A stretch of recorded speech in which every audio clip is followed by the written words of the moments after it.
প্রিয় বন্ধুরা, আসসালামু আলাইকুম। আমি পড়ছিলাম ওয়েস্টার্ন গল্প, নাম দুঃসাহস। এখন শুরু করছি অষ্টম অংশ। ওকে গ্রেপ্তার করা তোমাদের দায়িত্ব, হবস। হয়তো, কিন্তু কজনকে গ্রেপ্তার করব? গন্ডা গন্ডা লোক, শয়তানের দোসররা। এই যমজ দুটোই বা কম কিসে? আমাদের ধরছ না কেন? একটা পরিকল্পনা করেছি। এবার উজ্জ্বল দেখালো হবসের মুখ। কটাকে আর গরাদে ঢোকাতে পারতাম, তার চেয়ে এখন কারো গায়ে আঁচড়টিও দেব না। দারুণ, ব্যঙ্গ করল ব্র্যাড। থামিয়ে দিয়েছে হবসকে। সাহস আছে তোমার, জ্যাক। তোমার বয়স কত বাছা? এবার খেপে গেল সে। চোখ মুখ লাল হয়ে গেছে। 50 পর্যন্ত বেঁচে থাকো, তারপর টের পাবে বয়স কি করে সামর্থ্য কেড়ে নেয়। ওভাবে বেঁচে না থাকাই ভালো। তোমরা থামবে? বাদ ছাড়ল ব্রুকস। আসল কথাই এখনো জানা হয়নি। কি করে চাকুরি হারালে, জ্যাক? সন্ধ্যের সময় সারা শহরে ছড়িয়ে পড়ল পার্কারের কুরুরা। যে যেভাবে পারল জোর দেখানো শুরু করলো। বড় চোট গেল লকহার্টের উপর দিয়ে। প্রয়োজন মতো গোলাবারুদ আর রসদ নিয়ে একটা পয়সাও দেয়নি। কেভিনকে ধরে আচ্ছা মতো ধোলাই দিয়েছে কোলম্যান। রাতটা ওখানেই কাটিয়েছে ওরা। দেদার মদ গিলেছে। কেভিনের তালিকাটা একটা টেবিলের পর বেশ লম্বাই হবে দেখছি। সকৌতুকে বলল ব্র্যাড গ্যারেট। কি বললে? বুঝতে না পেরে জানতে চাইল হবস। তারপর তারা দিল ব্রুকস। রাতে আবার এসেছিল পার্কার, একই অভিযোগ করলো। পাত্তা দিলাম না। থেমে উঠে গিয়ে মগ ভরে নিল হবস। চুমুক দিয়ে খেয়ে ধরল। পিস্তলের মুখে আমার তারা কেড়ে নিল আর বলল শহরটাকে ঝামেলামুক্ত না করে বাথানে ফিরে যাবে না। শহরের সাদা ওই বাড়িতে রাত কাটিয়েছে। ওর পণ ভাঙাতে যাচ্ছি না আমরা। হাসি পেল ব্রুকসের। ব্র্যাড গারেট সত্যি মজার লোক। সুযোগ পেলেই রসালো মন্তব্য করছে। এতে আর কিছু না হোক, সময়টা আর ওদের সঙ্গ উপভোগ্য হয়ে উঠেছে। তো বাফেলো তো এখন তাহলে পার্কারই কর্তৃত্ব করছে, স্বগোক্তির মতো বলল। তারাটা নিশ্চয় দিয়েছে কাউকে। ম্যাসন পেয়েছে ওটা, সাথে কোলম্যান, স্টিরাপ। ওরা ডেপুটি সেজেছে। ওরা যদি মার্শাল হতে পারে তো আমরা সিনেটর। তাচ্ছিল্যের সাথে হেসে উঠল ব্র্যাড। সেই ব্যবস্থা করে এসেছি আমি। ব্রুকস বা গ্যারেটরা কেউ কিছু বলছে না, বিস্মিত। ওদের দেখছে জ্যাক হবস, আত্মবিশ্বাসী দেখাচ্ছে তাকে। বলেছিলাম না একটা পরিকল্পনা করেছি। ধীরে সিগার ধরালো তারা হারানো মার্শাল। তোমরাই হবে আমার হাতিয়ার। পার্কারকে শিক্ষা না দিয়ে ছাড়ছি না আমি। প্রতিজ্ঞায় জল জল করছে ওর চোখ। দীর্ঘবদ্ধ ও চোয়াল জানান দিচ্ছে আত্মবিশ্বাসের কমতি নেই। বুঝলাম না, ধীরে ধীরে বলল প্যাট। তবে ষড়যন্ত্রের গন্ধ পাচ্ছি। রাতে লকহার্টের বাসায় মিলিত হয়েছিলাম আমরা। সব মিলিয়ে 12 জন। পার্কারকে মোকাবেলা করার সিদ্ধান্ত নিয়েছে ওরা। পরিকল্পনা মাফিক তোমাদের ডেপুটি করে নিচ্ছি আমরা। আরে বাপ্পাস, শুনছো প্যাট? বুড়ো হাবড়াটা কি বলছে?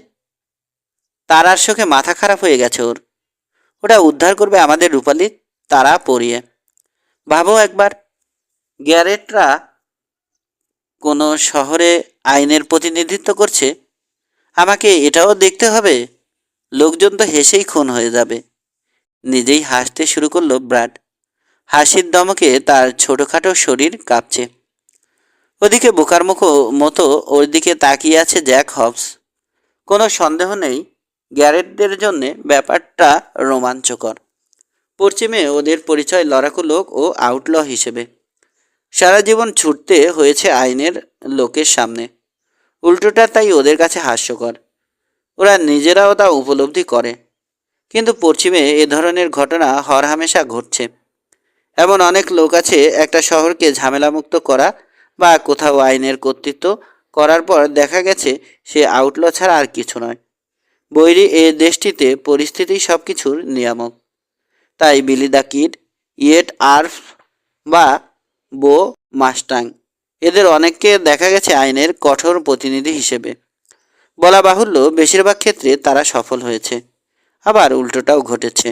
আইনের মানুষ আউটলয়ে পরিণত হয়েছে, এমনও হাজারটা উদাহরণ দেয়া যাবে। জুলিয়াস পার্কারকে হটানোর উদ্দেশ্যে বাফেলোর নিরীহ লোকজন এ সাহসী সিদ্ধান্ত নিয়েছে, ভাবছে ব্রুকস। গ্যারেটদের উপর আস্থা রেখেছে ওরা। দেখেছে অসম সাহসিকতার সাথে টেক্সানরা কিভাবে কার্লি ব্রনসনের দলের বিরুদ্ধে রুখে দাঁড়িয়েছিল। কিংবা সার্কেল এফের ঘটনাও হয়তো শুনে থাকবে। সবচেয়ে বড় ব্যাপার, বেসিরে এখন কেবল দুটো পক্ষ, জুলিয়াস পার্কার আর তার মুখোমুখি অন্যরা। সবাই এক হলে দাম্ভিক বুড়োকে সায়স্তা করা কঠিন হবে না। মাত্র কয়েকদিনের ব্যাপার। কাজ শেষে গ্যারেটরা যা ছিল তাই থাকবে। বড়জোর এখানকার মানুষ ভিন্ন রূপে জানবে ওদের। ওরা কতটা দীর্ঘতা দেখাতে পারে তাই মনে রাখবে। রংজলা জিন্সের পকেট হাতড়ে তিনটে তারা বের করে এগিয়ে দিল হবস। গ্যারেট আর নিশ্চুপ, বিশেষ করে ব্র্যান্ড। এতক্ষণ হালকাভাবে নিচ্ছিল, সত্যটা এখন উপলব্ধি করতে পারছে। সব জানিয়ে দিচ্ছি, মুখর হলো সে। এর মধ্যে নেই আমি। জীবনে তো অনেক কিছুই করলাম, চিন্তিত স্বরে বলছে প্যাট। কেবল এই একটা কাজ বাকি ছিল। দেখি না কেমন লাগে, মজা তো পাওয়া যাবে। কি বলো স্যাম? তুমি তো অনেকবার তাড়া পড়েছ। দুভাবের অবস্থা দেখে মিটিমিটি হাসছে ব্রুকস। ওদিকে হবস আশান্বিত। ওগুলো ফেরত নিয়ে শেষে আমাদের শিকের ভিতর ঢোকাবে না তো? পার্কারকে যদি আমরা হটাতে পারি, আমার ধারণা বিরচিত সংবর্ধনা পাবে তোমরা। চাই কি চাকুরিটা স্থায়ীও হয়ে যেতে পারে। কারণ ঠিক করেছি আর ওসবে থাকবো না আমি। বুড়ো হারে এত ধকল সইছে না। তোমরা আসলে আমাদের ব্যবহার করতে চাইছো, অভিযোগ করলো প্যাট। অস্বীকার করছি না, রাজি না হলেও পারো। দায়িত্বটা নিলে বাড়তি কিছু সুবিধা পাবে। পার্কার আগে তোমাদেরই সাহায্য করতে চাইবে, আর তোমরা তা ঠেকাতে বসে আছো। ডেপুটি হলে কাজ কিন্তু একই। লাভের মধ্যে আইনের পক্ষে থাকছো, আর বেসিনের বেশিরভাগ লোককে পেছনে পাবে। সব দেখছি আগে থেকে ভেবে রেখেছো। এবার হাসলো ব্র্যাড। কিন্তু নগদ নারায়ণের ব্যাপারটা? ওহ, কোনো লাভ নেই। হবস কিছু বলতে চেষ্টা করতে হাত তুলে বাধা দিল। পার্কারের বুলেটের সামনে দাঁড়াতে হবে আমাদেরই। বুঝতে পারছি দূরে দাঁড়িয়ে থেকে তোমরা কেবল তামাশাই দেখবে। চুপ করে আছে জ্যাক হবস। মুখ দেখে মনে হলো যেন টেক্সানের কথায় আহত হয়েছে। ঝুঁকিটা আমরা নেব না তোমরা, জ্যাক, বলে চলেছে ব্র্যাড। আমাদের কোনো দায় পড়েনি। নেহায়েত পকেট খালি বলে রাজি হচ্ছি। নইলে ওরকম দু একটা বাফেলো টাউনের কি হলো বা না হলো তাতে আমাদের কিছু যায় আসে না। একটু থেমে ভাইয়ের দিকে তাকালো।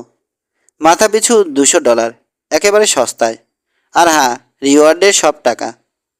তুমি জানো আমরা নিরুপায়। কিভাবে এগোবে ভেবেছ কিছু? জানতে চাইল ব্রুকস। ওরা তোমার উপর ছেড়ে দিয়েছে স্যাম। এ ব্যাপারে তোমার তো অনেক অভিজ্ঞতা। তাছাড়া শুধু টাকা টিনের তারা দিয়ে খালাস? বিরক্তি প্রকাশ করলো ব্র্যাড। ক্রুদের সবাই শহরে আছে। টেক্সানকে গুরুত্ব দিল না ব্রুকস। সায় জানালো হবস। বেশিরভাগ। সকালে লকহার্টের পেছনের কামরায় মিলিত হব আমরা। তারপর বেরোবো ওদের খোঁজে। যে কটাকে পারি ধরে সেলে ঢোকাবো। প্রথম দিনে যতটুকু সম্ভব দলটাকে ছোট করে দিতে হবে। আমার কিন্তু লিওন সিটির মার্শালের কথা মনে পড়ছে। অন্যমনস্ক দেখালো প্যাটকে। কিডকে গ্রেপ্তার করতে গিয়ে মারা পড়েছে সে, এবং বহাল তবিয়তে আছে কিড। এটা লিওন সিটি নয়, আর ওই মার্শালের মতো ভুল করব না আমরা। অসম্ভব একটা কাজ স্যাম, কারণ ওরা কে কোথায় থাকবে আগে থেকে সঠিক জানার উপায় নেই। তাছাড়া সংখ্যাটাও ঠিক জানি না। কিন্তু তোমার পরিকল্পনাটা মন্দ নয়। কাজ হলে দলটা অর্ধেক কানা হয়ে যাবে। ওদের আত্মবিশ্বাসে নাড়া দিতে পারলে পরের কাজটুকু কঠিন হবে না। হুজুগে কিছু লোক এমনিতেই পালানো শুরু করবে। দেখার মতো ব্যাপার হবে। বিড়বিড় করে বলল ব্র্যাড গ্যারেট। সিগার টানছে, উজ্জ্বল দেখাচ্ছে চোখ মুখ। সারা শহরে ঘুরে বেড়াবে টিনের তারাওয়ালারা, আবার এক পক্ষ আরেক পক্ষকে হাজতেও ঢোকাবে। না, আমার মনে হয় খেলাটা ভালোই জমবে। 10। লকহার্টে রেস্টুরেন্ট নির্বিঘ্নে পৌঁছালো ওরা। উইলিয়াম লকহার্টকে আজ অন্যরকম মনে হচ্ছে, চাপা উৎকণ্ঠা লোকটার চোখে মুখে। অন্য কোনো সময় হলে যা হতো, বড় ধরনের কিছু ঘটলেও সেটা তাকে স্পর্শ করতো না। আজ তা নেই। এই প্রথম স্বভাব বিরুদ্ধ একটা কাজে হাত দিয়েছে স্টোর মালিক। বাফেলো টাউনের একজন সচেতন অধিবাসী হিসেবে আইনকে সক্রিয় সহযোগিতা করছে। লকহার্ট হুইস্কির বোতল এগিয়ে দিতে নিষেধ করল ব্রুকস, কিন্তু গ্যারেটটা স্বউৎসাহে নিল। সিগারেট ধরিয়ে মার্শালের দিকে তাকালো। ওরা কোথায় আছে জ্যাক? হফসের মনোযোগ অন্যদিকে। লোলুপ দৃষ্টিতে দেখছিল প্যাটের হাতের বোতল। সংবিত ফিরতে ফিরে তাকালো। কার কথা বলছো? Montana, Mason, Coleman. মন্টানা আর কোলম্যান সহ 4 জন আছে সিলভার রকে। টিম আছে ল অফিসে। আমার চেয়ারটা বোধহয় ওর ভালো লাগতে শুরু করেছে। স্টিরাপকে কোথাও দেখিনি। গতকাল বেশিরভাগ সময় প্যালেসে কাটিয়েছ। সাথে আরও 3 জন ছিল, একটাকেও চিনি না। গ্যারেট বোতল এগিয়ে দিতে লুফে নিল সে। আগ্রহের সাথে চুমুক দিল। দায়িত্বটা বুঝতে পারছো জ্যাক? তোমাকে সক্রিয় হতে হবে। এভাবে গিলতে থাকলে শেষে গুলিয়ে ফেলবে সব। আমি অভ্যস্ত স্যাম। অফিসে বসে সময় কাটাতে তুমি আরও বেশি অভ্যস্ত, কঠিন সুরে বলল ব্রুকস। বিরক্তি চেপে রাখার কোনো চেষ্টা করল না। টিম ম্যাসনের পায়ে ধরে দেখো, ও হয়তো চেয়ারটা তোমাকে দিয়ে দিতে পারে। আহত দেখালো মার্শালকে। ঠিক আছে, তুমি যখন পছন্দ করছো না। শেষ না করে হতাশ ভঙ্গিতে কাঁধ উচালো হবস। বোতলটা ধরিয়ে দিল স্টোর মালিকের হাতে। বিড়বিড় করে কি বলল বোঝা গেল না। ভালো করে শুনে নাও। সিলভার রকে যাচ্ছি আমরা। পেছনের দরজা দিয়ে ঢুকবে ব্র্যাড। জ্যাক, তুমি সামনের দরজা দিয়ে। তোমার একটু পরে ঢুকবো আমরা, ঠিক আছে? সবাই একসঙ্গে ঢুকলে অসুবিধা কি আছে? সেটা করলে আমাদের দেখেই গুলি করতে শুরু করবে ওরা। কাজটা তাতে কঠিন হয়ে যাবে। বিরাট বেরিয়ে যাওয়ার পর জ্যাক হবসকে অনুসরণ করলো ব্রুকস আর প্যাট। রৌদ্রোজ্জ্বল একটা সকাল, ঠান্ডা বাতাস জানিয়ে দিচ্ছে শীতের আগাম সংবাদ। সিলভার রক সেলুনের সামনে এসে ঘুরে দাঁড়ালো মার্শাল। দৃষ্টি বিনিময় হলো একটু পাশে দাঁড়িয়ে থাকা ব্রুকসের সাথে। মাথা ঝাঁকিয়ে দীর্ঘ পায়ে এগোলো হবস। পড়ছে উঠে গেল। একটু আগের চেয়ে ঢের আত্মবিশ্বাসী দেখাচ্ছে তাকে। ব্যাট উইং দরজা ঠেলে ভেতরে ঢুকে পড়ল জ্যাক হবস। সব কটা চোখ ঘুরে গেল তার দিকে। বুকে লাগানো তারাটাই ওদের বেশি আকর্ষণ করছে, টের পেল মার্শাল। বারের পাশে দাঁড়িয়েছিল স্টিভ কোলম্যান, হাতে হুইস্কির গ্লাস। অবাক হয়ে দেখছে হবসকে। বারের উপর গ্লাস নামিয়ে রেখে এগিয়ে এলো। এটা আবার কোত্থেকে জোগাড় করলে জ্যাক? আমোদে গলায় জানতে চাইল। তোমাকে না বলা হয়েছে এই জিনিসটা তোমার শার্টের সাথে ঠিক মানায় না? মায়ে পড়ে গেছো? আর চোখে মন্টানা কিডের দিকে তাকালো মার্শাল। কোণের একটা টেবিলে আয়েশ করে বসেছে, মুখে জ্বলন্ত সিগার। সন্তুষ্টির সাথে লক্ষ্য করলো ওদের ব্যাপারে আগ্রহ দেখাচ্ছে না গানম্যান। ভাবলেশহীন মুখে হাতের তাস দেখলো একবার, তারপর মুখ তুলে নিরাসক্ত দৃষ্টিতে তাকালো প্রতিদ্বন্দ্বীর দিকে। আরেক বন্দুকবাজ, এল পাসো থেকে এসেছে। লোকটার পরিচয় জানা নেই হবসের। ওদের কাছে দেয়ালে ঠেস দিয়ে দাঁড়িয়ে সিগারেট রোল করছিল চতুর্থ লোকটা। পাশে ব্র্যাড গ্যারেটের উপস্থিতি টের পেয়ে থেমে গেছে হাতগুলো। তারাটা তোমাকে একেবারেই মানাচ্ছে না জ্যাক, বলে চলেছে কোলম্যান। 5 হাত দূরে এসে দাঁড়িয়েছে। খুলে আমার দিকে ছুঁড়ে দাও তো, নাকি আগের বারের মতো কেড়ে নিতে হবে? ওখানে দাঁড়াও কোলম্যান, নিজের উপস্থিতি জানাল দিল ব্র্যাড। আর এগিয়েও না। চরকির মতো আধপাক ঘুরল লোকটা। দু হাতে তুলে আনছে জোড়া পিস্তল। মাঝপথে ফুটো হলো তার পেট। গুলির ধাক্কায় থেমে গেল ঘূর্ণন। পিস্তল তুলে নিশানা করার চেষ্টা করলো কোলম্যান। ব্র্যাড এবার ওর কপাল ফুটো করতে হুড়মুড় করে মেঝে ধসে পড়ল শরীর। কয়েকটা খিঁচুনি দিয়ে স্থির হয়ে গেল। দাঁড়িয়ে থাকা লোকটা গুলি করতে যাচ্ছিল গ্যারেটকে। নির্দ্বিধায় তার বুকে দুটো বুলেট পাঠিয়ে দিল জ্যাক হবস। দেয়ালে আছড়ে পড়ল বিশাল দেহটা, ছেঁচড়ে নেমে গেল। পা চালিয়ে বসে পড়ল এরপর, মাথা নোয়ানো। আগেই পিস্তল ছেড়ে দিয়েছে। ব্রুকস আর প্যাট ইতোমধ্যে এসে পড়েছে। টেবিল উল্টে ফেলে দাঁড়িয়ে পড়েছিল মন্টানা কিড। কোমরে চলে গেছে হাত। চারটা উদ্ধত পিস্তল দেখতে পেয়ে আগুনে পানি পড়ল যেন। নিমেষে হাত সরিয়ে নিল, যথেষ্ট দূরত্বে এনে রাখল। কাজ সেরে ফেলো জ্যাক, তাগাদা দিল ব্রুকস। আমরা কাবার করছি। দুই গানম্যানকে নিরস্ত করল মার্শাল। আমার নামে কোনো পোস্টার পাবে না, মনে করিয়ে দিল মন্টানা। এখানে এসেও এমন কিছু করিনি যাতে কোনোভাবে আমাকে অভিযুক্ত করতে পারো তোমরা। তাতে কিছু যায় আসে না। আপাতত তোমাদের সেলে ভরছি। আমলনামা যদি সত্যি পরিষ্কার থাকে তো ঝামেলাটা শেষ হলে ছাড়া পাবে। নাও এগোও এবার, কোনো চালাকি করতে যেও না। বাইরে চোখ রাখছিল প্যাট, গ্যারেট। ওরা টের পেয়ে গেছে, ঘোষণা করলো সে। একসাথে বেরোবো আমরা, সামনে রাখো ওদের। ব্যাপারটা পছন্দ করতে পারছে না মন্টানা কিড। আগাগোড়া একজন পেশাদার বন্দুকবাজ সে। বুঝতে পারছে পার্কারের পরিকল্পনা মাফিক একতরফা ভাবে আর কিছু ঘটবে না এখন। স্যামুয়েল ব্রুকস যে শক্ত পাল্লা সেটা খুব ভালোভাবে প্রমাণ করেছে। একগাদা লোক লেলিয়ে দিয়েও কাজের কাজ হয়নি কিছু। বহাল তবিয়তে আছে সে। এখন আরও দুজন কঠিন লোক জুটিয়েছে সাথে, এবং সম্ভবত বাফেলো টাউনের সাধারণ মানুষ তার পাশে এসে দাঁড়িয়েছে। মার্শাল জ্যাক হবসকে পদচ্যুত না করার পরামর্শ দিয়েছিল সে। ওর কথা কানে তোলেনি পার্কার। ওর আশঙ্কায় ফলতে যাচ্ছে। পুনর্বহাল হয়েছে হবস। জুলিয়াস পার্কারকে জড়ো শুদ্ধ উপড়ে ফেলার চেষ্টা করবে এবার। কাজটা কঠিন, কিন্তু তিনজন সেরা লোক সাথে থাকায় অসম্ভব হবে না। সুযোগ আসবেই। ওর বিরুদ্ধে কোনো প্রমাণ নেই, সুতরাং আটকে রাখতে পারবে না। খুব বেশি হলে 2 দিন। টাকা নিয়ে কাজ করেনি আজতক, এমন অপবাদ ওকে দিতে পারেনি কেউ। এবারের কাজটাও সারবে। জুলিয়াস পার্কার মরে গেলেও নড়চড় হবে না।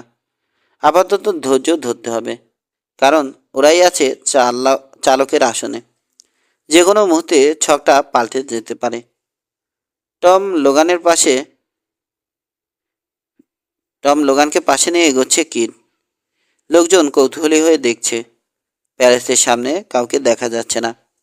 ভেতরে তার 4-5 জনের থাকার কথা ভাবল সে।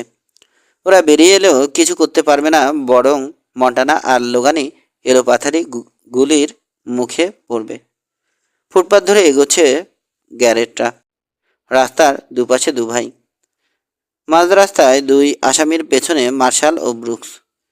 দুপাশের বাড়িগুলো থেকে কেবল ওদের 4 জনকে দেখা যাবে। যে কেউ চাইলে ওদের গুলি করতে পারে, এবং দুপাশ থেকে গ্যারেটরা নিমেষে সক্রিয় হয়ে উঠলে তাকে অবাক হতে হবে। সিলভার রকের পেছনের দরজা দিয়ে বেরিয়ে ল অফিসে যেতে পারত ওরা। তাতে কোনো ঝুঁকিও ছিল না। স্যামুয়েল ব্রুকস তা করেনি। দারুণ পরিকল্পনা করেছে লোকটা। ভাবছে মন্টানা বারপি রাইডারদের প্রলুব্ধ করতে চাইছে সে, এবং বাফেলোর তাবৎ লোকজন যাতে দৃশ্যটা দেখে সাহস পায়। কি করে লড়তে হয় জানে লোকটা। প্রশংসার সাথে নিঃসংকোচে ভাবল কিড। আর এজন্যই সারা পশ্চিমের টেইলের আনাচে কানাচে ছড়িয়ে আছে ওর নাম। শিগগিরই তার সামনাসামনি দাঁড়াবেও। পুরানো লেনদেনটা চুকিয়ে ফেলতে হবে। পার্কারের সেলুনের সামনে চলে এসেছে দলটা। হঠাৎ করে ব্যাটউইং দরজা ঠেলে বেরিয়ে এলো 2 জন। বোকা, ফাঁদে পড়ে কচুকাটা হয়ে যাবে, করুণার সাথে ভাবলো মন্টানা কিড। একটু পর দেখলো পোর্চের উপর লুটিয়ে পড়লো ওরা। একটা গুলি করারও সুযোগ পায়নি। ল অফিসের দিকে এগো উকিল, তারা দিল মার্শাল। মন নিয়ে সেদিকে এগুলো দুই গানম্যান। লোগান উসখুস করছে, কিছু একটা করার জন্যে প্রাণ ফেটে যাচ্ছে ওর। চোখের সামনে দুটো লোককে মরতে দেখেও হুঁশ হয়নি। বোকার হদ্দ, বেঁচে থাকলে পরেও সুযোগ পাবে। নিচু স্বরে তাকে ধমকে উঠল মন্টানা। যা বলছে করো। দেখেছ তো, পিস্তল হাতেও ওরা পাত্তা পায়নি, আর তুমি তো নিরস্ত্র। তাই বলে সেলে ঢুকবো? দ্বিগুণ তেজে চিৎকার করলো সে। পেয়েছেটা কি? চারজনে মিলে সবাইকে হারাতে পারবে না নিশ্চয়? লোগানের মেরুদণ্ড বরাবর পিস্তলের নল হাঁকালো ব্রুকস। তীব্র ব্যথায় কোকিয়ে উঠল এল পাসোর বন্দুকবাজ। দাঁড়িয়ে পড়েছে, কাঁপছে সারা শরীর, মনে হলো হুড়মুড়িয়ে পড়ে যাবে। শোনো স্ট্রেঞ্জার, মন্টানা ঠিকই বলেছে, পরেও সুযোগ পাবে। লোগানকে বলল, হাসছে। আর যদি চাও তোমাকে একটা পিস্তল দিতে পারি। সাহস থাকে তো 30 হাত দূরে গিয়ে দাঁড়াও। ঘৃণা ভরে ওকে দেখল টম লোগান, থুতু ফেলল মাটিতে। অত তারা দেখছি না, চিবিয়ে চিবিয়ে বলল, কণ্ঠে অবজ্ঞা। আমার ভাইকে খুন করেছ তুমি, ব্রুকস। মনে রেখো, তোমাকে খুন না করে শান্তি নেই আমার। এগো, নইলে আবার মারব। চলে এসো টম, ডাকলো মন্টানা। মাথা ঝাঁকালো সে। আরেকবার থুতু ফেলে এগোলো। কিছুক্ষণের মধ্যে টিম ম্যাসনের দেখা পাবে ভাবছে। ম্যাসন নিশ্চয় ল অফিসে আছে, ওরা ঢুকলে নিজের কাজ দেখাবে। ভেতরে ঢোকার পর আশাহত হলো টম লোগান। সেলে ঢোকানো হলো দুই আসামিকে। পেছনের কামরায় চলে এলো হবস। ম্যাসনের পাত্তা সেখানেও নেই। এতে অবশ্য ওদের কাজ সহজ হয়ে গেছে। সমানে চলছিল লোগানের মুখ। জ্যাক হবস যখন জানালো এরকম গালাগাল করলে দুপুরের খাবার পাবে না, চুপ মেরে গেল সে। একটা সিগারেট চাইলো কেবল। ফিরে এসে কফির পানি চড়ালো মার্শাল। একটু আগে বেরিয়ে গেছে ডেপুটিরা। নিজের আসনে বসে প্রশান্তি অনুভব করলো সে। দরজা খোলার শব্দে তাকালো। দুই যুবককে নিয়ে ঢুকেছে উইলিয়াম লকহার্ট, শহরের একমাত্র হোটেলের মালিক ফেডারিক হারপারের ছেলে জোনাথন আর লেসলি হারপার, স্বেচ্ছাসেবক। অস্ত্রে পারদর্শী না হলেও কাজ চালিয়ে নিতে পারবে। কটাকে ধরেছ জ্যাক? চেয়ার টেনে বসলো স্টোর মালিক। হারপাররা দুভাই জানালার কাছে সরে গিয়ে নিজের নজর রাখার দায়িত্বে থাকলো। Montana Logan? কোন লোগান? ম্যাট লোগানের ভাই। ভাইয়ের মৃত্যুর খবর পেয়ে প্রতিশোধ নিতে এসেছে। পোস্টার আছে? না, তবে ওদের কাউকেই ধোয়া তুলসী পাতা মনে হচ্ছে না। কি করবে? আটকে রাখা মানেই ঝামেলা, আবার ছেড়ে দিলেও বিপদ। সব কিছু ভালো ভালো শেষ হোক, ভাবছি এর মধ্যে খোঁজ নেব। মন্টানার নামে কোনো পোস্টার নেই ঠিকই, কিন্তু লিওন সিটিতে তার করলে ওর বিরুদ্ধে যথেষ্ট তথ্য পাওয়া যাবে মনে হয়। তোমার ডেপুটিরা কোথায়? তিনজনই কিছু না বলে বেরিয়ে গেছে। উঠে চুলোর কাছে গেল মার্শাল, সময় নিয়ে কফি তৈরি করলো। পরিকল্পনাটা দারুণ কাজে দিচ্ছে। পার্কারের নাগাল পেতে বেশি দেরি নেই আর। অর্ধেক লোক এখন নিরাপদ আশ্রয়ের খোঁজে ঘোরা ছোটাবে। এত সহজ ভেবো না, কফিতে চুমুক দিল স্টোর মালিক। পার্কার হাল ছেড়ে দেওয়ার লোক নয়। এ শহরের জন্ম থেকে ওদের ইচ্ছে মাফিক হয়ে এসেছে সব। আজও যেন তার ব্যতিক্রম না হয় সে চেষ্টাই করবে। আমি ভয় পাচ্ছি অন্য কারণে। আমরা সফল বা ব্যর্থ যাই হই না কেন, ও এটা আজীবন মনে রাখবে এবং সুযোগ পাওয়া মাত্র শোধ তুলবে। তোমাকে ঠিক মানাচ্ছে না বিল, খানিকটা বিস্ময় আর পরিহাসের সুরে বলল মার্শাল। পাকা ব্যবসায়ী তুমি, লাভ ছাড়া একটা পাও ফেলো না, এবং বরাবর ভবিষ্যৎটা আগে থেকে ভেবে নাও। এবার না ভেবেই চাল দিয়ে দিলে। ভেবেছি বন্ধু, অমায়িক হাসলো লকহার্ট। আমাকে এত বোকা ভেবো না। বুড়ো বয়সে এসে মাথাও খারাপ হয়ে যায়নি। এ ঠেলায় জুলিয়াস পার্কারকে পঙ্গু করে দেব আমরা, এরপর যাতে কখনো মাথা তুলে দাঁড়াতে না পারে। কি করবে তুমি? আমি নিজে কিছুই করব না। ঘটনাগুলো দেখো, তাহলে বুঝতে পারবে। লোকটা নিজেই নিজেকে ধ্বংস করবে। ওর শত্রু হচ্ছে ওর অহংকার আর জেদ। ব্রুকসের পেছনে লাগাটাই ওর কাল হয়েছে। ল অফিস থেকে বেরিয়ে এসে ফুটপাতে দাঁড়ালো স্যামুয়েল ব্রুকস। ফাঁকা রাস্তার উপর চোখ বুলালো, কেউ নেই। সিলভার সিলভারের পোর্সে দেখা যাচ্ছে কয়েকজনকে অলস সময় পার করছে। যে কোনো সময়ে গোলাগুলি শুরু হতে পারে জানে ওরা। রাস্তায় বেরিয়ে তাই ঝুঁকি নেওয়ার ইচ্ছে নেই কারো। উল্টো দিকে একটা ক্যাফের ভেতর জানালার কাছে বসে আছে ব্র্যাড গ্যারেট, হাতে সিগার আর সামনে টেবিলের উপর কফির মগ। ওর সহদর আছে বিল কারভারের অফিসের বারান্দায়। উত্তরে গির্জা ছাড়িয়ে চলে গেল ব্রুকসের দৃষ্টি। বিশাল সুদৃশ্য বাড়িটার উপর আটকে রইল। জুলিয়াস পার্কারের বাড়ি। বারান্দা বা ছাদে কাউকে দেখা যাচ্ছে না, কিন্তু ওখানেই আছে বাকি লোকগুলো, অন্তত বেশিরভাগ। প্যালেসের উপর স্থির হলো ওর দৃষ্টি। স্বল্প আলোয় আবছাভাবে চোখে পড়ছে ভেতরটা। কয়েকজন খদ্দের আছে, তাদের কেউ কেউ বারপির কুরু ও হতে পারে। সুযোগের অপেক্ষায় আছে হয়তো। কোনো একটা সুতোয় লোকগুলোকে বের করে আনতে হবে, নয়তো ওদেরই উদ্যোগী হয়ে পার্কারের সেলুনে অথবা বাড়িতে হানা দিতে হবে। কাজটা সহজ হবে না। টিম ম্যাসনের অনুপস্থিতি ভাবাচ্ছে ওকে। তাকে সেলে পড়া দরকার। ফাঁকতালে কখন কি করে বসে ঠিক নেই। সন্ধে পর্যন্ত যখন কিছুই ঘটল না, পার্কারের সেলুনে হানা দেওয়ার সিদ্ধান্ত নিল ব্রুকস। রাস্তায় বেরিয়ে এলো। আশপাশের বাড়ি আর দোকান থেকে লণ্ঠনের ম্লান আলো এসে পড়েছে পোর্স ও ফুটপাতে। সেলুনের ভেতরটা উজ্জ্বল দেখাচ্ছে, কিন্তু কাছের দেয়ালের এপাশ থেকে ভেতরের সব কিছু ভালোভাবে বোঝার উপায় নেই। হিসিং রেইলে মাত্র 4টে ঘোড়া। খদ্দেররা বোধ হয় আজ করতে পেরেছে ঝামেলা হতে পারে এখানে, তাই এড়িয়ে চলছে বাফেলোর সবচেয়ে জমজমাট সেলুনটি।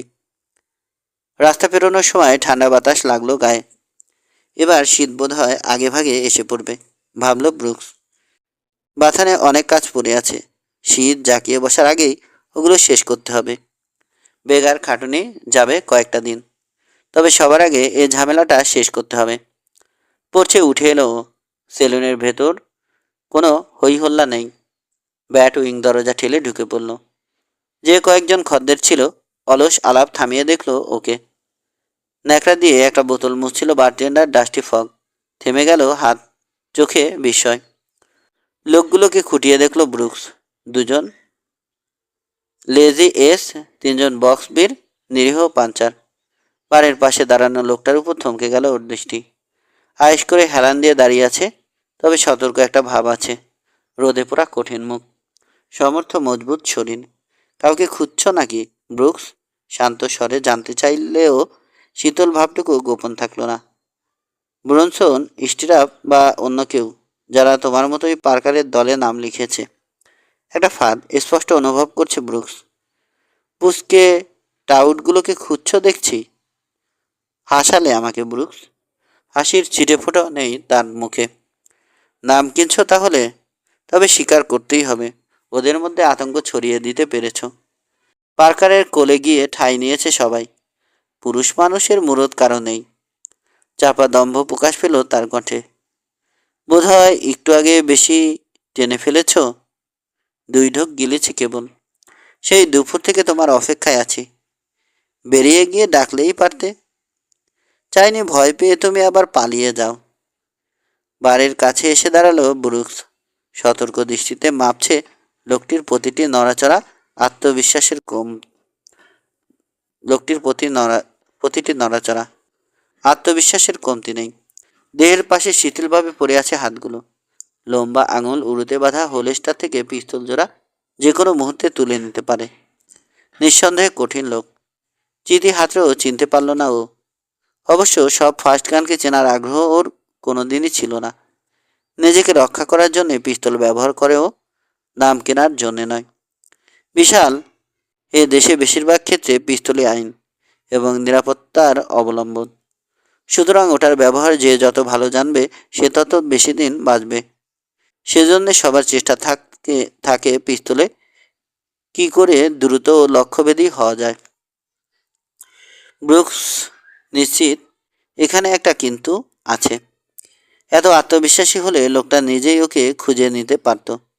পেছনের দরজার উপর নজর বোলালো। খানিক ফাঁক হয়ে আছে কভার জোড়া, পেছনে অন্ধকার। হয়তো ওখানে পিস্তল হাতে তৈরি আছে কেউ। পিছিয়ে যাওয়ার উপায় নেই, ঝুঁকিটা নিতেই হবে। দারুণ পরিকল্পনা করেছে লোকটা। ভেতরে ভেতরে ঘেমে উঠেছে ও। পিস্তলের কালো একটা নল হয়তো ধরা আছে বুক বরাবর। ইচ্ছে করলে দরজার পেছনের লোকটা গুলিও করতে পারে, কিন্তু সেটা বোধ হয় এখনই করবে না। নিরপেক্ষ লোক উপস্থিত আছে এখানে।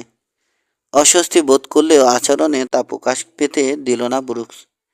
দুজনে মিলে সাজানো আয়োজনটাকে একটা ফেয়ার ডুয়েলে রূপান্তরিত রূপ দিতে চাইছে। খ্যাতির খ্যাতির স্বপ্নে বিভোর। জন ওয়েসলি হার্ডিনকে যে লোক ডুয়েলে হারাতে পারবে, এক সপ্তাহে সারা পশ্চিমে বিখ্যাত হয়ে যাবে সে। তোমার এত নাম ডাক শুনেছি। অবজ্ঞা লোকটার গলায়। সিগার ধরিয়েছে। কিন্তু এমন কাউকে আমি পাইনি যে সরাসরি ডুয়েল লড়তে দেখেছে তোমাকে। এমন একটা কবরও দেখিনি যার ফলকে হত্যাকারী হিসেবে তোমার নাম লেখা। হয়তো এক এক শহরে এক এক পরিচয় দাও, কিন্তু আমার ধারণা একটা ফালতু লোক তুমি। সেফ ভাগ্যগুণে নাম কিনেছ। হতে পারে তোমার মতো আরেকজন হয়তো এরকমই বলবে আরেকটা শহরে, অন্য কোনো দিন। পেছনের লোকটা কেবল ওকেই দেখতে পাচ্ছে, ভাবছে ব্রুকস। দুজনের উপর একসঙ্গে চোখ রাখা সম্ভব নয়। সে চেষ্টাও করবে না, কারণ ডুয়েলের সময় প্রতিটি মুহূর্তই গুরুত্বপূর্ণ।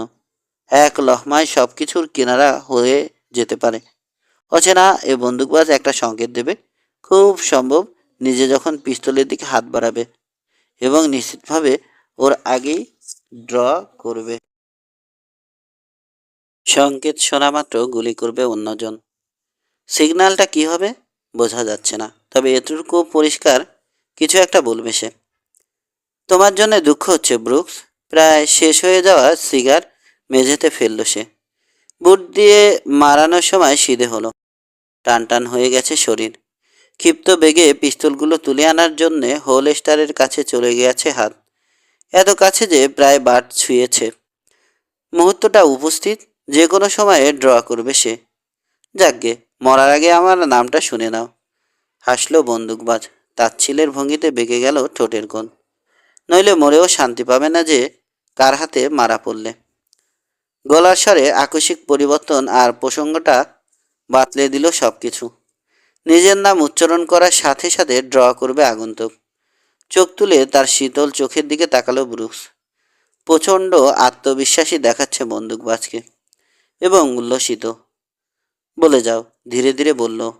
কবরের ফলকে নামটা তো লিখে রাখতে হবে, তাই না?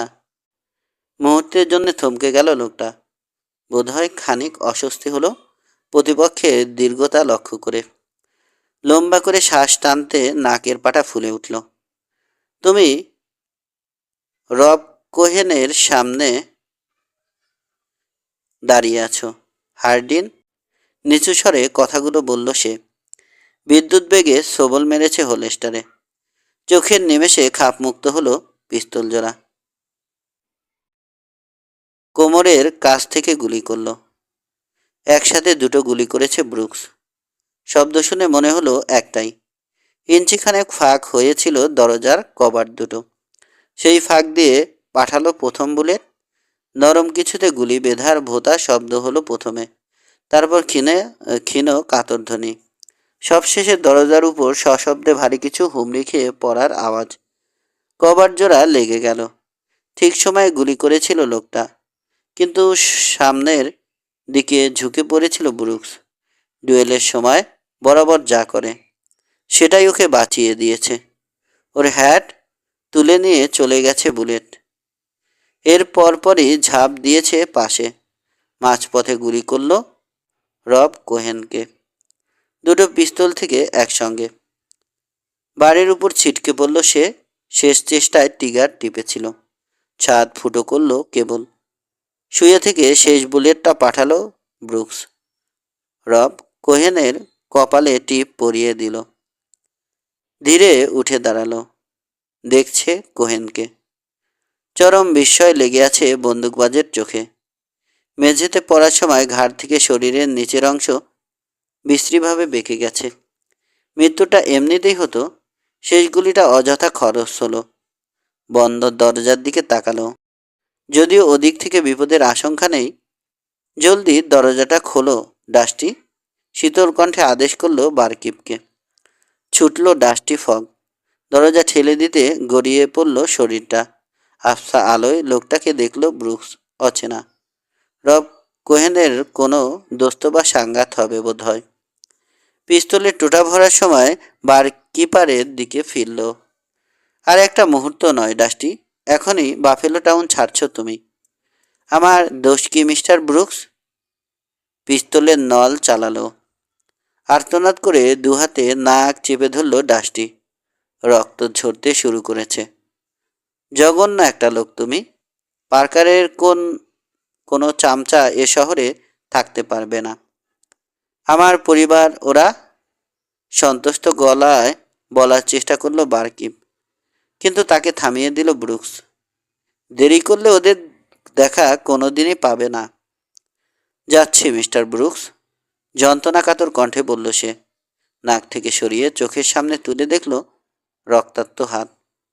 বারের ওপাশে গিয়ে গায়ের অ্যাপ্রন খুলে নাক মুখের রক্ত মুছল। আমাকে একটা ড্রিঙ্ক দাও। হোলস্টারে পিস্তল ভরে একটা তুলে বসলো ব্রুকস। Sure mister Brooks. দ্রুত হাত চালালো ডাস্টি। গ্লাসে হুইস্কি ঢালার সময় বারের উপর ছলকে পড়ল খানিকটা। কাপা হাতে বাড়িয়ে দিল গ্লাস।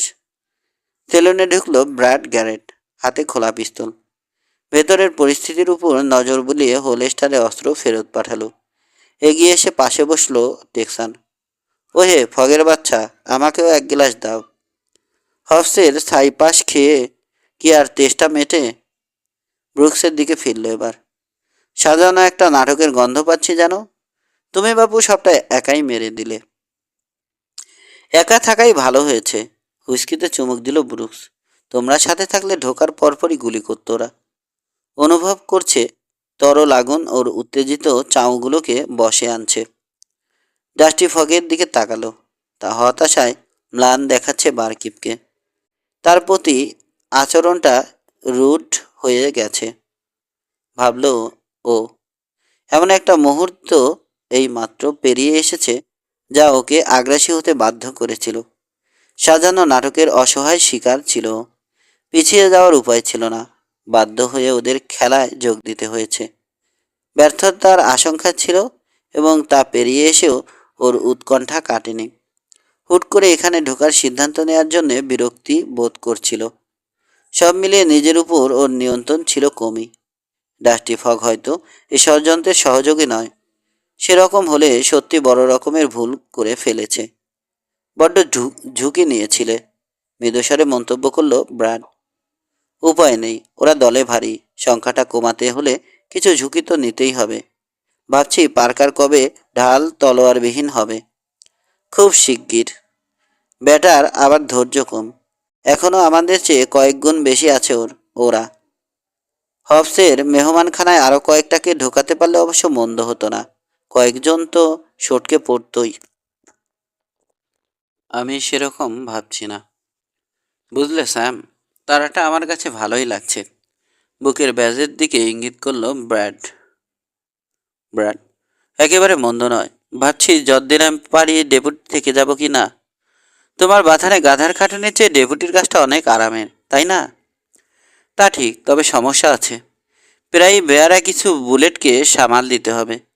তাছাড়া বাফেলোর লোকজন যখন জানবে তোমরা টেনেসির দুই বিখ্যাত যমজ ভদ্রলোক, তখন খেপে গিয়ে তোমাদের টিকির সন্ধান করতে পারে। তুমি দেখছি দারুণ অকৃতজ্ঞ। শূন্য গ্লাস বারের উপর নামিয়ে রাখলো গ্যারেট। কৃত্রিম সন্দেহের চোখে তাকালো ওর দিকে। তোমার উদ্দেশ্য ভালো মনে হচ্ছে না স্যাম। বেতন না দেওয়ার মতলব করছো না তো? শেষে হয়তো আমাদের ধরিয়ে দেবে আর বেঁচে যাওয়া টাকায় বিয়ের জন্য একটা দামি কোট বানাবে। ভালো বুদ্ধি বাচ্চেছ, ধন্যবাদ। হেসে উঠল ব্রুকস। পকেট থেকে রূপোর ইগল বের করে বারের উপর রাখলো। কিন্তু ডাস্টি তা না নিতে অবাক হলো। কি ব্যাপার, খাতির করছো যে? মিস্টার ব্রুকস, ওরা আমাকে বাধ্য করেছিল। আমি চাইনি এরকম সাজানো একটা ডুয়েল হোক। বিশ্বাস না হলে ওদের জিজ্ঞেস করে দেখো। বক্স বি পাঞ্চারদের দেখালো সে। করুণ মুখে আবেদন ঝরে পড়ছে। বারকিপকে দেখল ব্রুকস। ভয়ে কেঁচো হয়ে গেছে লোকটা। মিথ্যে বলছে না বোধ হয়। পরিবার নিয়ে বিপদে পড়ে যাব আমি। দয়া করে তোমার আদেশটা যদি তুলে নিতে। সেলুনটাকে আমার সেলুনটাতে আমার শেয়ার আছে। এখন চলে গেলে পার্কার আমাকে একটা পয়সাও দেবে না। তাছাড়া আমার বউয়ের বাচ্চা হবে। এ সময় যাত্রার ধকলটা। হাত তুলে তাকে থামিয়ে দিল ব্রুকস। ঠিক আছে ডাস্টি, কিন্তু মনে রেখো এটাই তোমার শেষ সুযোগ। আর আমারও ভুল হয়েছে, মাথার ঠিক ছিল না। দুঃখিত। এখন ডাক্তারের কাছে যাও। ডক, হেনরিকে বলো ওর বিল আমিই দেব। খুশিতে উজ্জ্বল দেখালো লোকটার মুখ, যদিও তা রক্তাক্ত। ইতোমধ্যে নীল হয়ে গেছে নাকের গোড়া। ধন্যবাদ মিস্টার ব্রুকস, অস্ফুট স্বরে বলল বারকিপার, দৃষ্টিতে কৃতজ্ঞতা। তুমি তো দেখছি দারুণ লোকে, সকৌতুকে মন্তব্য করল ব্র্যাড। বেয়ারা লোকগুলোকে পিস্তল ছাড়াই কাত করে ফেলতে পারো। কসম, এরকম আর দেখিনি, শুনেও নি। মার খেয়েও কেউ ভুলে যায়, তা এই প্রথম দেখলাম। 11। ল অফিসে রাত কাটিয়েছে ওরা।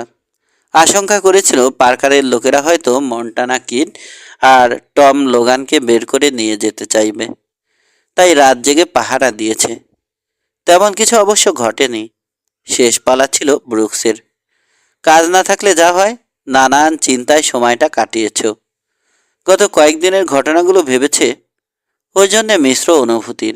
টান টান উত্তেজনা, উৎকণ্ঠা আর হাড় ভাঙা খাটুনির পর ফ্লাগানদের বাথানে কেটেছে জীবনের সেরা কয়েকটা দিন। আগাগোড়া একজন নিঃসঙ্গ মানুষ সে। ওর ফেলে আসা জীবনের বেশিরভাগ সময় কেটেছে টেইলে। মাঝে মাঝে এমনও হয়েছে দিনের পর দিন কারো সাথে একটা কথা বলারও সুযোগ হতো না। এখানে মর্গান পিক্সের কোলে যখন বসতি করেছে তখনও তাই ঘটেছে। হাঁপিয়ে উঠলে ইচ্ছে করতো শহরে ছুটে যায়, কিছুক্ষণ কাটিয়ে আসে কোনো সেলুনে। পরে যখন সাপ্লাই আনতে যেত, লকহার্টের সাথে মামুলি কথা যাও বা দু একটা হতো, উপভোগ করতো সেগুলো। এখানকার প্রতিটি মুহূর্ত ওকে মনে করিয়ে দিত একজন সঙ্গীর প্রয়োজনীয়তা, একজন মেয়ে মানুষ, একটা সংসার। লোরিয়া ফ্লাগান ওকে আগাগোড়া টেনে রেখেছিল। এ মেয়েটিকে না দেখলে এত কিছু ঘটতো না। হঠাৎ করে এখানে থেকে যাওয়ার সিদ্ধান্ত নিত না। কোনো জমি না পেয়েও মর্গান পিক্সের উসর ওই জায়গাটাকে তৃণভূমিতে পরিণত করার সাহস করত না। সবই ঘটেছে এই মেয়েটির জন্যে। ভাবলে নিজেকে বোকা মনে হয়। ছেলে মানুষের মতো হয়ে গিয়েছিল ওর আচরণগুলো। বৈরী এ জায়গাটাকে বাসযোগ্য করতে সারা জীবনের সঞ্চয় ব্যয় করেছে। অমানসিক চরম দিয়েছে কেবল অনিশ্চিত বিশ্বাসের উপর যে শেষ পর্যন্ত ওকে পছন্দ করবে লোরিয়া ফ্লাগান। জন ওয়েসলি হার্ডিনের পরিচয় ওর কাম্য ছিল না। আবার স্যামুয়েল ব্রুকস হিসেবে প্রতিষ্ঠা পাওয়ার উচ্চ আকাঙ্ক্ষাও ছিল। কাজটা শেষ করার তাড়া ছিল, কিন্তু লোরিয়ার সাথে যেচে পরিচিত হওয়ার ইচ্ছে কখনো হয়নি। দারুণ বোকামি। মেয়েটা যদি অন্য কাউকে পছন্দ করে ফেলতো, ওর ইচ্ছে পূরণ হওয়ার কোনো নিশ্চয়তাই ছিল না। কাজটা পরোক্ষভাবে করে দিয়েছে পার্কাররা। ওরাই ব্রুকস আর লোরিয়াকে এক সূত্রে গেঁথে দিয়েছে। না, কোনো ভুল করেনি সে। সন্তুষ্ট চিত্রে উপসংহার টেনেছে ব্রুকস। এখানে থেকে যাওয়ার সিদ্ধান্ত হঠকারিতা, তাতে কোনো সন্দেহ নেই। বছরকে বছর ধরে কোথাও থেকে নিজের বসতি করার ইচ্ছেও ওর স্বভাব বিরুদ্ধ ছিল ঠিকই, কিন্তু সবই স্থবির একটা ভবিষ্যতের জন্যে। লোরিয়া এমন এক মেয়ে যার জন্যে সব কিছু করা যায়, তাই সব হঠকারী সিদ্ধান্ত, পরিচম সবই ওর জন্যে আত্মপ্রসাদের। আকাশ পরিষ্কার হতে চেয়ার ছাড়ল ব্রুকস। জানালার কাছে এসে ফাঁকা রাস্তা আর বাড়িগুলোর উপর নজর বুলালো। দরজা খুলে পড়ছে বেরিয়ে এলো। খুঁটিয়ে দেখল জুলিয়াস পার্কারের বাড়িটা। না, কোনো সাড়া নেই। ফিরে এসে কেতলি চাপালো, গ্যারেটদের জাগালো। এরপর ফাঁকা দুটো ছেলে রাত কাটিয়েছে ওরা। হবসকে জাগাও ব্র্যাড, দুবার ডেকেছি। মনে হচ্ছে জাগাতে হলে গুলি ফোটাতে হবে। মগে চিনি ঢালার সময় বলল। মার্শালের টেবিলে পড়েছিল ওয়ান্টেড পোস্টারগুলো। কফিতে চুমুক দেওয়ার সময় তুলে নিয়ে দেখতে শুরু করলো। ছবিতে টম টম স্টিরাপকে চেনা মুশকিল। বেশ কয়েক বছর আগের পোস্টার। কার্লি ব্রনসন, রব কোহেন আর ওর সাঙ্গাতের নামেও হুলিয়া রয়েছে। টেক্সানরাও বাদ যায়নি। আমাদের ধরিয়ে দেবে নাকি? সামনে বসে পোস্টারগুলো টেনে নিল ব্র্যাড। মাত্র $200, পোষাবে না? $200? ফু, শুনতে আমার নিজেরই জঘন্য লাগছে। অথচ কোলম্যানের জন্য 400। ওর শিষ্য হলে ভালো করতে, কিংবা স্টিরাপের। হেসে মগে কফি ঢালল ব্রুকস। এতে একটা জিনিস পরিষ্কার, আউটল হিসেবে তোমরা যা ইচ্ছে তাই ধরনের। স্টিরাপ বা ব্রনসনের ধারে কাছেও নয়। খুব বিপদে না পড়লে তেমন কিছু করি না আমরা। কফির মগ নিয়ে জানালার কাছে গিয়ে দাঁড়ালো প্যাট গ্যারেট। সনোরায় যা ঘটেছিল ওটা রং চড়ানো। শেরিফ বেটা শুধুই ফাঁসিয়েছে আমাদের। না হয় ওর পকেট থেকে $30 নিয়েইছি। সেই জন্যে হুলিয়া? একে তো পকেট খালি ছিল, তার উপর মাতাল হওয়ায় ছেলে ঢুকিয়ে খেতে দেয়নি। খিদে চাগিয়ে উঠলে কি মাথার ঠিক থাকে? ব্যাস, বেরিয়ে এসে দুঘা লাগিয়ে বেটার পকেট খালি করে কেটে পড়লাম। পোস্টারে কিন্তু লেখা তাকে খুন করেছ তোমরা। আমরা চলে আসার পরের দিন খুন হয় সে। ওর ডেপুটি ফাঁসিয়েছে আমাদের। ধরা না দিয়ে কিন্তু তাই তাই প্রতিষ্ঠিত করে ফেলেছ। ওসবে পাত্তা দিলে চলে না। তাচ্ছিল্যের সাথে হাত নাড়ল ব্র্যাড। আমরা নিজেরাই পোস্টারটার কথা ভুলতে বসেছি। আর লোকজন তো 2-1 বছর পর এমনিতেই ভুলে যাবে। তাছাড়া ধরতে পারলে তো। সব শেরিফ বা মার্শাল কিন্তু হবসের মতো নয়। তা হয়তো ঠিক, কিন্তু যে লোক আমাদের ধরতে আসবে সে এটাও ভাববে তাকে দুজনের মোকাবেলা করতে হবে। আমাদের ব্যাপারে রেঞ্জারদের আগ্রহ কম হওয়ার রহস্য বোধহয় এখানেই। তাছাড়া ঝুঁকির তুলনায় রিওয়ার্ডের টাকা খুব কম। বোঝা যাচ্ছে যমজ রেঞ্জার ছাড়া তোমাদের সাথে সুবিধা করতে পারবে না কেউ। বেড়ে বলেছ স্যাম, টেবিল চাপড়ে বলল ব্র্যাড। তোমার জানা মতে এমন কেউ পয়দা হয়েছে নাকি? কি সব ফালতু আলাপ করছো? বিরক্তি মাখানো কণ্ঠ মার্শালের। চোখে মুখে ঘুমের রেশ লেগে আছে এখনো। ভেতরের কামরায় দরজায় এসে দাঁড়িয়েছে। একটু শান্তিতে ঘুমোতেও দেবে না? এত জলদি জেগে কি হবে? ভাবছিলাম দল বেঁধে সিলভারে যাব, সহাস্যে বলল ব্র্যাড। তোমাকে না জানালে তো শেষে দুষবে। নরকে যাও ছোকরা। কয়েকবারের চেষ্টায় কোমরের বেল্ট আটকালো সে। এগিয়ে এসে কফির মগ তুলে নিল। নিজের চেয়ারে ছেড়ে দিল ভারী শরীর। হুইস্কি ছাড়া হতছাড়া এ শহরে আছে কি? স্বেচ্ছাসেবক হারপারদের সকালে আসার কথা। লকহার্ট জানিয়েছে আরও 2জনকে পাঠাবে। সব মিলে 8জন, মন্দ নয় ভাবছে ব্রুকস। বারপি ক্রুদের হয়তো ঠেকিয়ে দেওয়া যাবে। আজকের দিনটা সবার জন্যই গুরুত্বপূর্ণ। আরেকটা সকাল দেখার সৌভাগ্য থেকে কে বঞ্চিত হবে সেটা আগে থেকে কেউ বলতে পারবে না। পেছনের দরজার খিড়কি খুলে রেখো জ্যাক। রাইফেল হাতে উঠে দাঁড়ালো ব্রুকস। কোথায় যাচ্ছ? লকহার্টের সাথে কিছু পরামর্শ করা দরকার। তাছাড়া ভাবছি কয়েদিদের দেখে আসব। কেভিনের উপর নিশ্চিন্ত হতে পারছি না। টেক্সানদের দেখলো নিরুদ্বিগ্ন দেখাচ্ছে, অথচ জানে খুব শিগগির ভয়ঙ্কর কিছু লোকের মুখোমুখি হতে হবে। বেরিয়ে এসে পড়ছে দাঁড়ালো। খুঁটিয়ে দেখলো ছোট্ট শহরটাকে। দক্ষিণে গির্জার দেয়ালে পিঠ ঠেকিয়ে বসে আছে এক ভবঘুরে। কামারের দোকান থেকে হাতুড়ির সাথে ধাতব কোনো বস্তুর সংঘর্ষের শব্দ ভেসে আসছে। নাপিত সাইরাস ওর দোকানে ঝাঁপ তুলে ঝাড় দিচ্ছে। ধোঁয়া উঠছে মিসেস রিসার্চের রেস্তোরাঁর চিমনি দিয়ে। জুলিয়াস পার্কারের বাড়িটা তেমনি আছে, কোনো সাড়া নেই। বোঝার উপায় নেই ভেতরে কোনো লোক আছে কিনা, কিন্তু ব্রুকস নিশ্চিত জানে অন্তত 8 ডজন লোক ওখানে রাত কাটিয়েছে। টিম ম্যাসনের আচরণ অবাক করেছে ওকে। ডেপুটির স্বাদের অফিস বেহাত হয়ে যাওয়ার পর পুরো একটা দিন পেরিয়ে গেছে, অথচ কোনো পাত্তা নেই তার। ম্যাসন যেরকম অস্থির মতির, ওর জন্যে ব্যাপারটা একেবারে অস্বাভাবিক। খুব সম্ভবত পার্কারের সাথে বসে ঘোট পাকাচ্ছে। উইলিয়াম লকহার্টের স্টোরের উপর চোখ পড়তে ধারণাটা মাথায় এলো। 60 গজ দূরত্ব, একটা রাইফেলের জন্যে কোনো ব্যাপারই নয়। প্যাট, একটু বাইরে আসবে? টেক্সানকে ডাকলো। সে পড়ছে বেরিয়ে আসতে ব্যাখ্যা করলো পরিকল্পনাটা। মন্দ নয়, সিগারেট টান মেরে মন্তব্য করলো প্যাট। বাড়তি সুবিধে পাওয়া যাবে।